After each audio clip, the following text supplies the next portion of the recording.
হোটেলের মাঝে কতগুলো জমিদার হয়, কিছু কিছু জমিদার আছে বুঝছেন। ওই বেসিংয়ে যাই বয়া, বেসিংয়ে গিয়ে হাত মুখটা ভালো করে সাবান দিয়ে ধুইব, ধুয়ে টুয়ে কইব যে 2-3টা টিস্যু লইব, লয়ে ভালো করে মুখটা মুছবো। কই ভাই একটা সিঙ্গারা দেন, একটা সিঙ্গারার সাথে কাঁচামরিচ কই, পেঁয়াজ কই, সস কই, বিট লবণ কই। একটা সিঙ্গারা দাম হইলো 10 টাকা, আর আইটেম হইলো কতগুলা।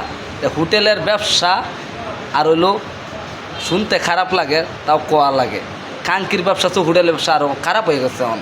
10টা সিঙ্গারা খায়া কত কিছু যে চাইবো, আর সিঙ্গারাটা খাই আবার 2-3টা টিস্যু লইব, লই একটা দাঁত কিলানি লইব, দাঁত মানে কিলাইব, কিলাই টিলাইয়া তারপর দিব 100 টাকা নোট। একটা সিঙ্গারা খায় 100 টাকা নোট দিব। একটা সিঙ্গারা 10 টাকা বেচছে, তার পিছে কত কিছু করা লাগতেছে হিসাব ছাড়া। দেখি হোটেল ব্যবসা যারা করতে আহে হেরা বুঝে যে হোটেলের লাভ কি।